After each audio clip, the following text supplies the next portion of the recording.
everyone, and welcome back to another exciting episode of the Indie-Creditable podcast. I'm one of your hosts, Xander Scullion, and joined with me out of the mist is Mr. Jeff. What's up, Jeff? Oh, I'm here and sore as hell because crazy ass workouts that I'm doing. Tell ya, it's been wild. It's been wild. Yeah, I'm like I was telling you before the show, I'm sore from my nephew's like laser tag birthday party. It was like LARPing Call of Duty because we had like the AKs and I'm no spring chicken. It made me realize, after doing that, I was like, I need to start like exercising more. Like it made me realize that my limbs aren't as limber as I thought they were. Hit me up. I got you. Anybody listening? I got you. Oh yeah. Cool. Yeah, but then again on Friday you'll be joining me for 300 squats. It's crazy shit. And second, this morning was planks, like sitting in a plank, like on your elbows, for about 30 something minutes. But my warm up was 3 mile run beforehand. And it was funny is because the program I'm doing is with the wrestler Diamond Dallas Page from the NWA.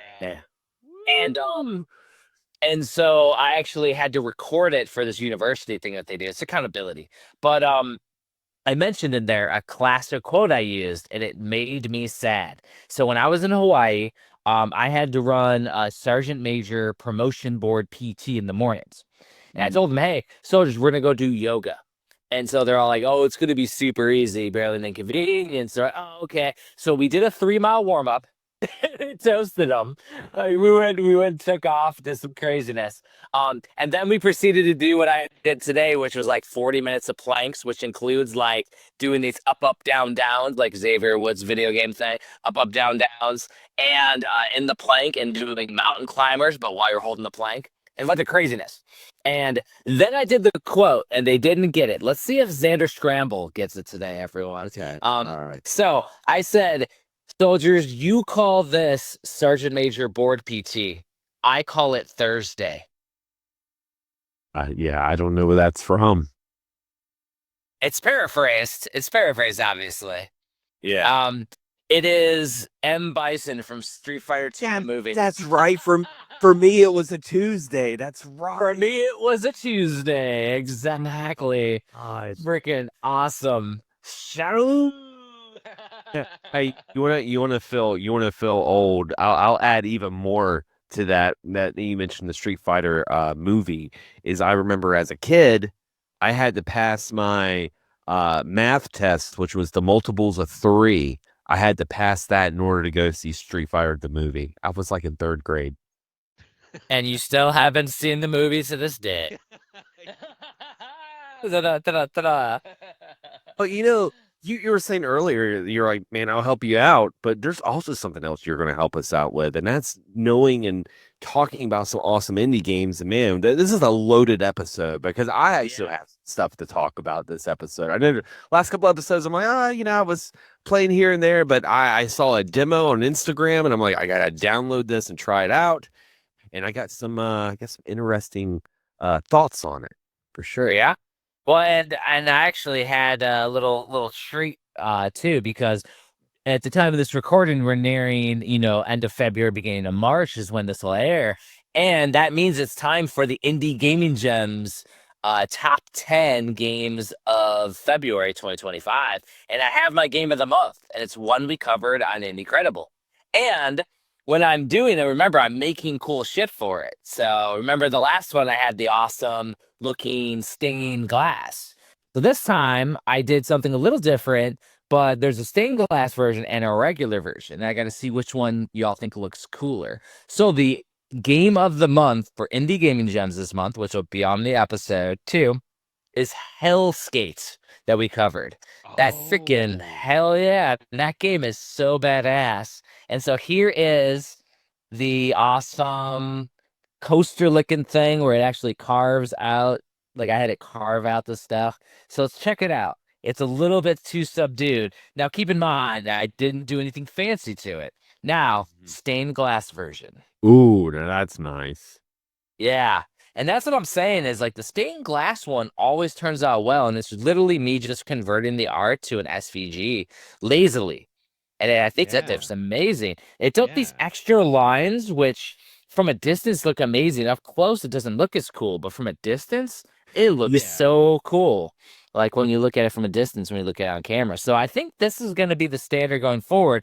But this one, someone on, I think it was on Reddit, had posted a bunch of these for different indie games. So they posted one of these for Hellskate, a little circle. And what I like is that it does the circles around it, because in this one it's a little too subdued. Yeah. Um, Yeah, it definitely pops with that I'll call it panel lining. That's what makes me think of panel lining on like the Gundam models. Like it just makes it pop a Exactly. little bit more. Now this logo looks dope. Yeah. Logo turned out awesome. I did a double processing on it. It's just this artwork here. I would have to do a little bit more, like just to make it solid colors, because the different shading just doesn't work well with this type of wood. So there's different stuff. Like when I showed you at the previous one doing the slate, I'm sure on this it would look amazing. The Indie-Credible podcast slate coaster that we have here. Yeah. Oh yeah. That if you're a Patreon, you're probably gonna get one at the end of the quarter. I don't know if you noticed, but we got a new Patreon this episode too. Yes, we do. Yes, Oh, yes, yeah. that's pretty awesome. But yeah, so I think this will be the standard going forward, because these are impressive, like this style. That little thin one though, I tried doing another one of those like NES box sized ones, and I just can't get it right because it starts to bow and stuff. So it's like I have to do the thicker 3mm fun stuff, but. It's pretty cool, and congratulations to Hellskate and the developers for having the indie game of the month. Yeah, I still gotta check that out. I know one of our listeners, the last line, he mentioned it in the episode in the comments. He's like, "Oh man, I want to check this out because it looks awesome." I just haven't had to play it yet. Yep, and I mean I'm also covering another amazing 9-game studio, so the top 10, and in the process of refining the Indie Gaming Gems book to make sure that it's all bangers. Gonna be amazing. Yeah. Yeah, so let's get into some cool shit that you've been playing, because I want to hear about this demo, Xander. Yeah, so I was on Instagram and I saw this indie game pop up called Runny in the Riverside.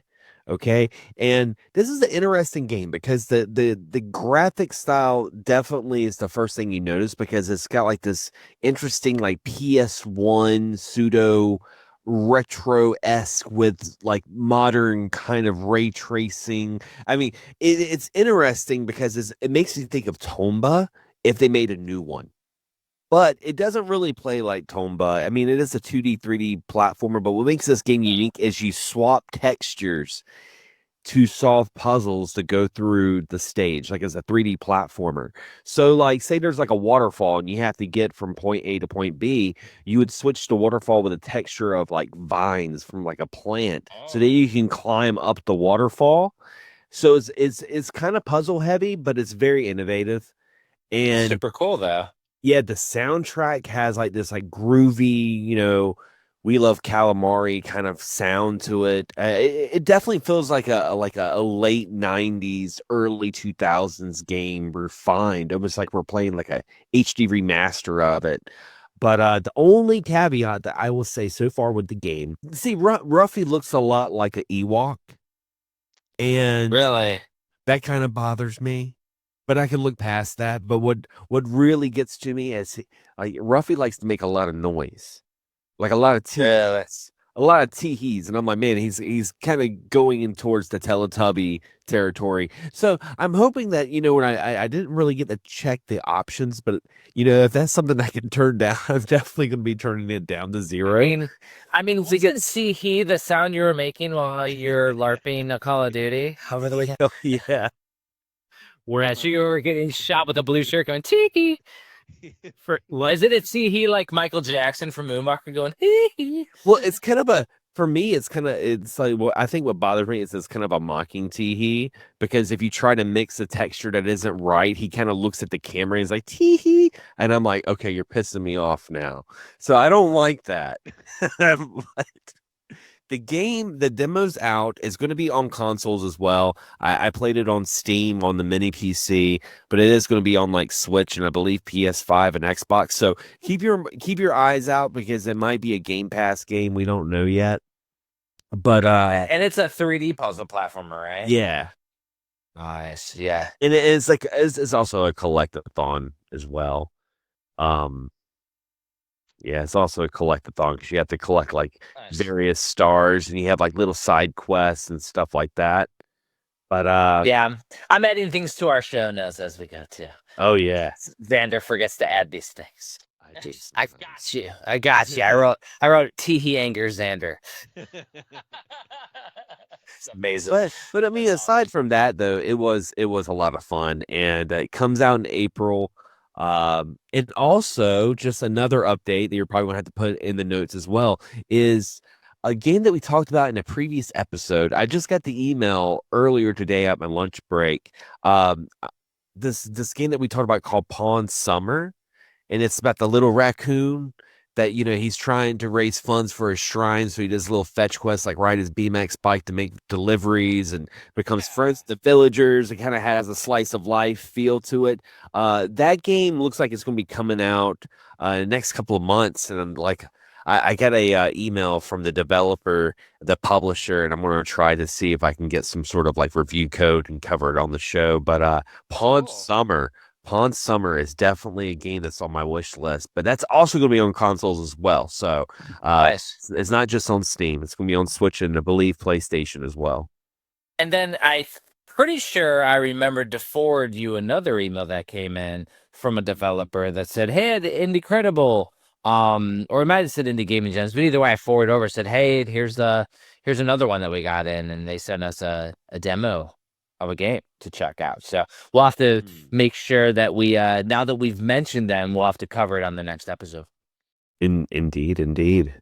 Indeed. And I only played one game, and we're actually recording like a couple days later than we normally do here. And I actually played it yesterday, which would have been after we recorded. I only played one indie game this week because I've been spending the last week getting over 100 limited edition Metroidvania Phase 2 books packaged up, signed, shipped out. Today I actually took like $50 over to the UPS store, and I took them in like a wagon type thing. I was carrying a wagon across, but it's easier than carrying the shit across. Like it's it's one of those flea market wagon things. I just had a bunch of books in it, and I wheeled it over. And but anyways, yeah, I've been doing that like nonstop, and so it's just, and then of course, like I have assessments all the time out here in trading, so.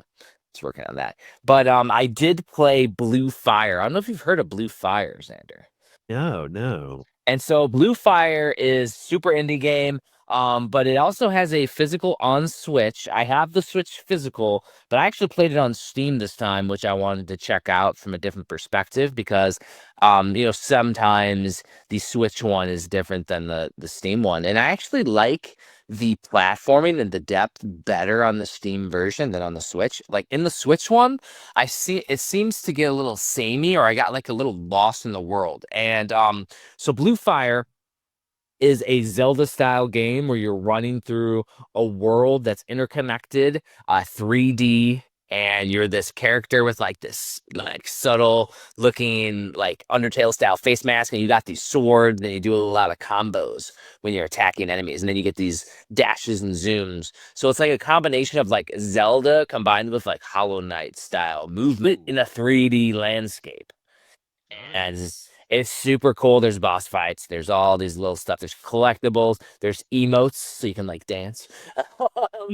Like there's upgrades to your masks, your robes, all their little cool stuff.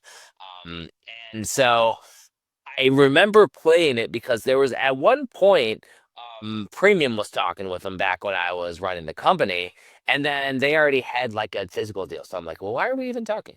Like we're a physical publisher. So we moved on from them, and they had their physical that came out, it was fun. And I bought the physical and I played it, but playing it on Steam, it's like the field of view is just a little bit better or something, and the controls are just a little bit more solid, or maybe it's just a little brighter on the big TV. I don't know. because I was probably playing it on handheld, and now I'm playing on a big TV. Maybe that's Yeah, I could do it.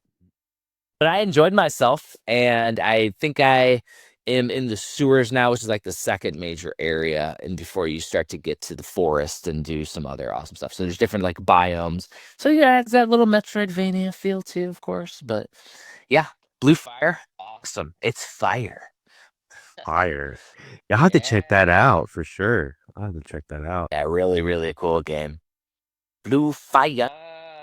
Anything else with the that you've played? Did you get to check out or play anything else, Andrew? No, I just played Ruffy and it was a lot of fun. I mean, yeah, another game that it kind of made me think of as well is Klonoa. Made me think of Klonoa in a lot of ways. How it has like that 2D sprite with the 3D backgrounds. But it's the mascot 3D platformer from the PS2 era, huh? yeah, it was, Yes, it on was a lot PS2. of fun. Really, really good Nice. stuff. Well, Yeah. you know, yeah, because I didn't look up the screenshot, but the listeners have seen it now, so Oh yeah.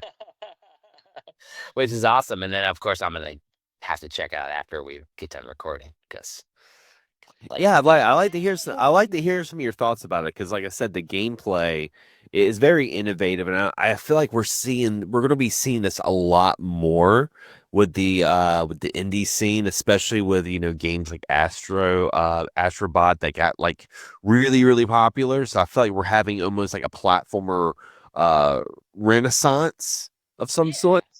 And I'm here for it because you're having a lot of indie developers now that aren't necessarily just making 8-bit and 16-bit platformers, but now they're starting to dive into that 32-bit, like Sega Saturn, PlayStation kind of vibe, and I'm here for it, dude. I like that. So I'm looking at it now because I unlike the lazy ass that I was being, I looked it up on my tablet here. I like the graphical aesthetic. It has that hand-drawn cartoony, as like a Saturday morning cartoon, but in 3D. And then the character has like a white outline, so it gives it like a little comic book feel, which is pretty dope. Um, I think I remember seeing this though because when you go to 2D, it turns into like chalk drawings. Mm-hmm. It's got a very Paper Mario inspired art Yeah. style for sure. It's really cool. Yeah, and the thing is that there were a couple games last month that we played that there was the one that was like the witch, there was another one like the Mika one, and Yeah. there was like a couple 3D platformers that we played last month too. So there's just a slew of them that are coming out, and I'm sure we're in a renaissance, but also we just we didn't play probably a lot of the 60,000 indie games that came out last year. Yeah. So we may have just missed some. You know what I mean? Because like some of those games too that we cover, like they're not released this month; they're released before. So, what is the pricing on this game? Did they have one yet? They don't. I will just add it to my wish list, but I'm not logged in. Of course, nope, not logging in right now, people. I'm thinking like the price tag is probably gonna be a little bit more of a higher tier indie price. I'm looking at probably like $30, at least on Switch. I'm thinking it's probably gonna be $30. That's what I'm preparing for anyway. That way, if it's a little lower, I'm like, oh, that's even better. Yeah, exactly. Mentally prepare yourself. And speaking of games that are indie but are going to have a higher price tag because the developer is well known, Supergiant's newer a game from Supergiant that I hadn't heard of is coming out or is already out, but it's like it's moving. It's called Pyre. I don't know if you heard of Pyre. Yeah. Yeah, I was watching the trailer for it. It was very interesting. It was like Like it's new to me, but it shows on here that it was like released in 2017. yeah. So 8 years ago, like that's wild. If it was released 8 years ago, I'm just not tracking it. That's cool. I love when I find out stuff like this. This is what Indie-Credible is about too. Is like, hey, have you heard of Pyre Xander? You're like, no. Have I heard of Pyre? No. And it looks exactly like Hades. Yeah. What the hell? It looks a lot. It looks a lot like Hades. I'm losing my mind. I love it. It looks so good, man. And it's it's the same indie RPG aspects and roguelike aesthetics and visual novels and all the things, man. Like, dude, I'm telling you, like this, like Supergiant's got it going on. Is a party-based RPG from the creators of Bastion and Transistor. Yeah, That didn't even say Hades on it, so it's before Hades. And that's wild. I wonder if that's what it was. I wonder if, like Hades became so big that it kind of just pushed it under the rug because Bastion just has like a cult following because that's like a very early indie game, especially on like Xbox 360. So that's like iconic. So maybe, Pyre came out, or folks were really getting into that, and then Hades came out and just like blew everyone's mind because I remember hearing about Hades from a friend of mine that plays a lot on PC, and he was playing it back then on like early access. He's like, "Man, I've been playing this game called Hades. It's so cool," and that was ages ago. Like now, ages ago. now it's just like a household name. Like my nephew plays Hades for crying out loud. Well, and there was an update that was released for it too. So I mean, there is that. There is that too. The update for Hades 2. And then Hades 2 just had an update. So pretty awesome. Pretty awesome that they're doing an update to Hades 2 when they're doing the main release. Freaking awesome. Yeah, like Pyre just looks freaking outstanding, man. Like I can't believe like that game went under the radar. What's the Indeed. price? What's the price on it? I'm not sure. I didn't look up that price. $20. $20. Like we said, it's a higher tier indie. Like it's Yeah. you kind of know what you're going to be getting something good with that. Now, this next game that you had, I watched the trailer and I'm really interested, and I'm even more interested because I've played some games in the past by these developers. This little running gun game called Guns of Fury. Dude, this game, Metal Slug vibes all day. Yeah. Like, looks so good. Like, dude, it's just like, you're going through it and your character looks like John Rambo combined with the Metal Slug characters. There's tons and tons of enemies you're fighting. There's a Metroidvania style map. So this is essentially a Metroidvania Metal Slug mishmash. Dude, like, I can't be more excited for a game if I try it. It looks so badass. A run-and gun Metroidvania. Like, what the heck are we doing? This, like, you're talking like renaissance of 3D platformers. You're getting renaissance of like 2D platformers and action games too. Yeah, and Great. and the developers that did Guns of Fury also did another game a couple of years back that I played on the Switch that I really enjoyed, and it was a game called Goblin Sword. And Goblin Sword is like a 2D hack and slash. You play as the little knights. Goblin Sword. Yeah. Well, and so I have an interesting story about Goblin Sword. Is I thought that game was excellent. I loved it. I loved it. And so I reached over to the developer to publish them, and they said their game they didn't feel like their game was good enough, and they would not entertain doing a physical version of Goblin Sword. And I was like, I would love to. Yeah. It was a badass game. I really liked that. And I mean, like, knowing that I played Goblin Sword and I was watching the trailer to Guns of Fury, I was getting some of the same, like, obviously some of the same kind of vibes because it's the same folks. And I'm like, I would say if you go into Guns of Fury, like, don't expect your mind to be blown, but you're going to have a fun time. And that's what I felt like with Goblin Sword. Like Goblin Sword, like looking at it, you're like, man, that looks kind of like a mobile game. I'm like, no, wait. You need to play it. Play Goblin Sword. Play it. And once you play it, you're like, wow, this is pretty fun. And I'm like, exactly. So because it does have It does have the mobile vibes because it's by level based progression. I think you just play through like a single level and then you get like your little like rewards, right? Like you would in a mobile game. Like but it's still consoleized and it plays excellent. The controls are great in Goblin Sword. Oh, they're so solid, man. So good. It makes you think of like what we wanted a lot of PC engine platformers to play like. Yeah. That's what it made me think of. And now this game, Guns of Fury, absolutely does not look like a mobile game. No, I know. There's even spots in here where you get to fly like a mech suit and use a mech suit to destroy stuff. There's an enemy that has like the Dr. Octopus tentacles and is like going across the ceiling. Like there's just so many cool aspects of this game. It really does look like something that would have been released on the Neo Geo back in the day. Yeah. Oh yeah. Like, dude, such a cool one though. You know what I mean? I can't believe that. That would have been cool in the Neo Geo back then, because you remember they used to have those little at the arcade. It had the memory cards. Like, could you imagine like playing a game like that, like an RPG, and getting your memory and putting it in the arcade machine? That'd be awesome. Yeah, I think the last one I remember doing that with non-Neo Geo was F-Zero AX. Oh yeah. And then you take your characters you build and your actual track data, and you could take it to the GameCube game and get those tracks and get your cars.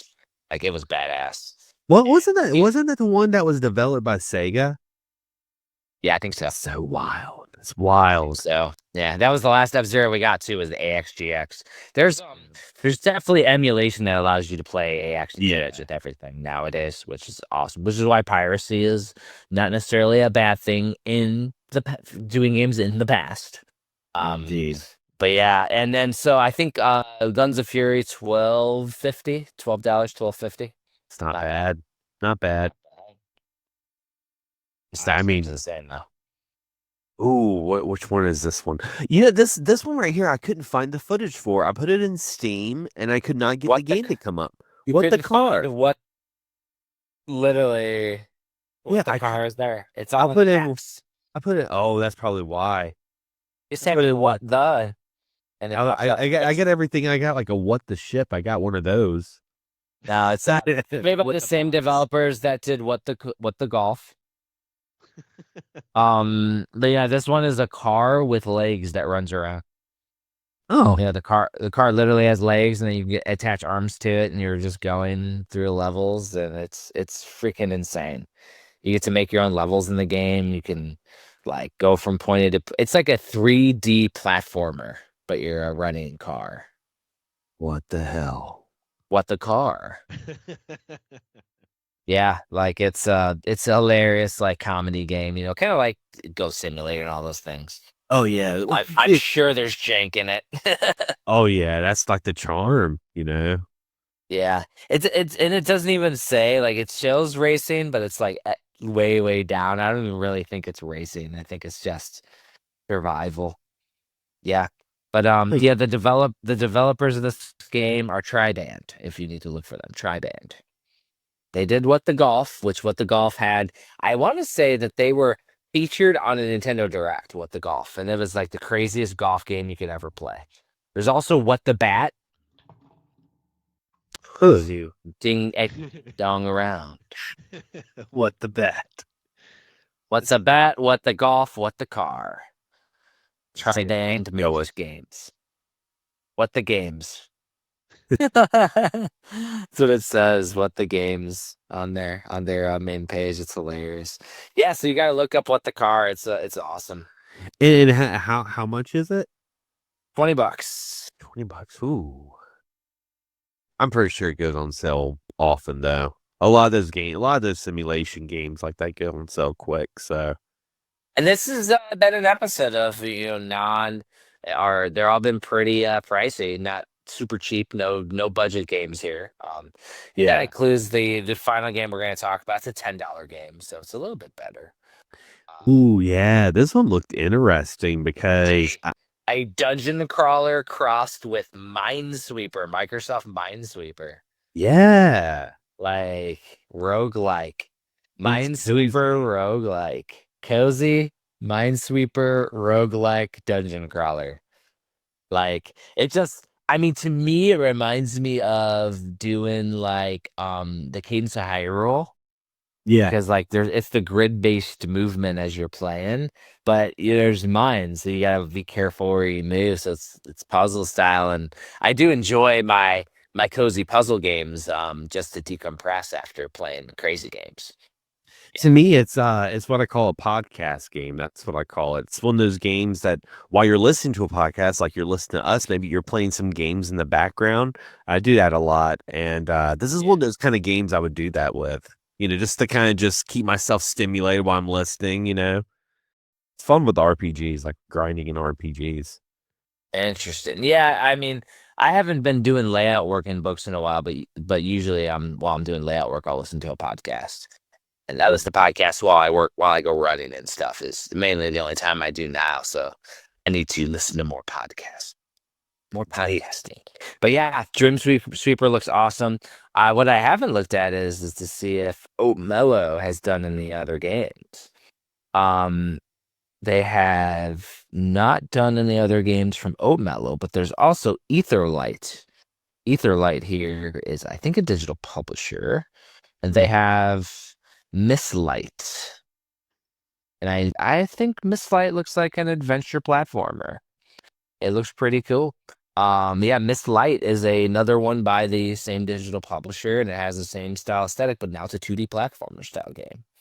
Huh. So that game looks cool too.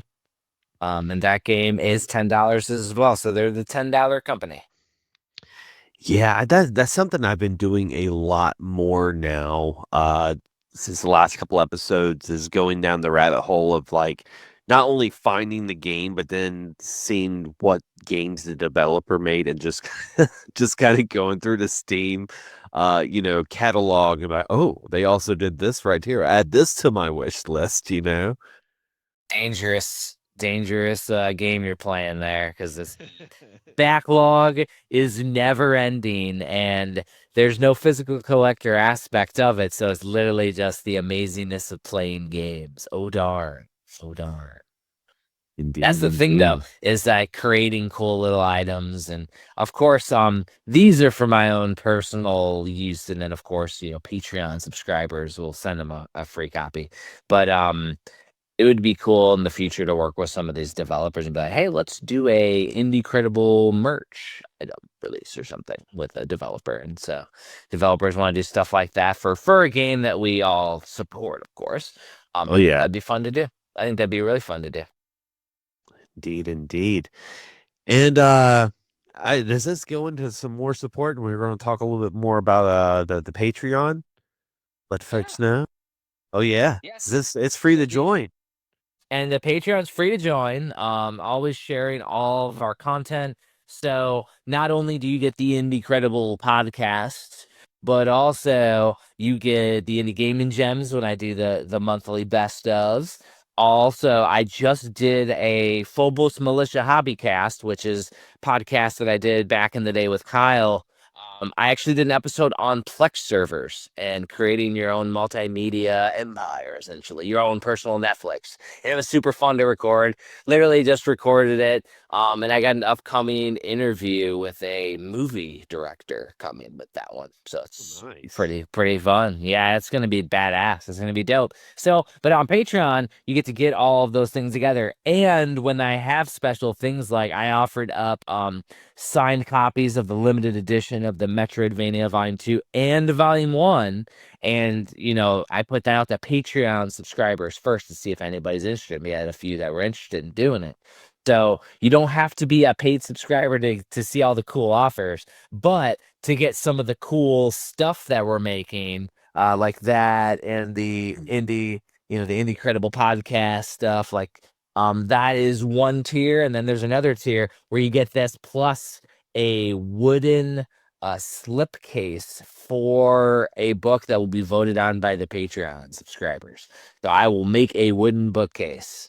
I'm gonna do it from scratch, and I'm gonna make sure that it has this type of aesthetic to it, so it has the awesome ass glass look to it. And I think that's gonna be fun as shit. So definitely subscribe. There's going to be a link, of course, in Xander's notes. And I do think it's time to say thanks to our executive producers, which that is what we call those that are at the executive producer level that get that awesome wooden bookcase. They also get a shout out on everything that we do.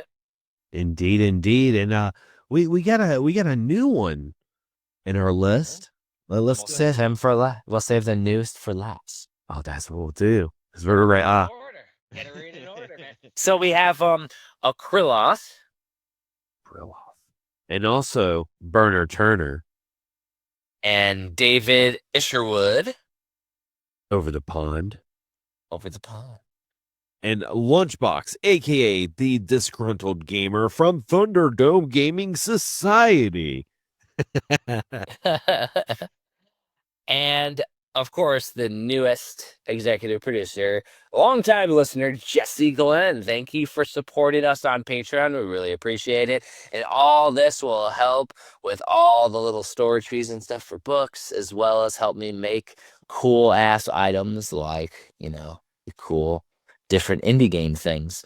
And I do recall that I want to say that the Disgruntled Gamer had posted a game that we'll have to talk about in the next episode, because it's pretty sure he posted it today, and it's too quick to throw it into the show notes, but we'll have to cover it for the next episode. Yeah, we'll have to check that out. And guys, if you have any suggestions, be sure to join our Discord and our Facebook page as well. And for me myself, I know I haven't really been making a whole lot of videos lately, but that's about to change because the video game season's about to start. We went through February, now we got the spring, summer, and I'm already getting emails and all sorts of stuff. So I'm going to be very, very busy as well. But if you guys want to stay up to date with what we're doing, I can't stress enough to join Jeff's Patreon. It's free to join, and it's your one-stop shop. It lets you know what he's doing, and if you find out what he's doing, chances are you know what I'm doing too. But anyway, guys. And things are about to up ramp with Hagen's Alley, because I am now working on video reviews as well as high quality pictures for every single book release. So I only have 6 books here, so I've done the first 6, and I'm going to start uploading them. And we are in the purpose of transitioning the books from my old warehouse to personally start shipping them out, so everybody can get high quality stuff, and then we can offer other cool ass items. And look forward to upcoming in April, Game On Expo. I might be attending with a exclusive signing of a certain complete SNES Definitive Edition special dust sleeve with the artist there. Might be happening, everyone. Just to listen in for the end. Thanks for listening to the end, everyone. We will catch you next time. Indeed.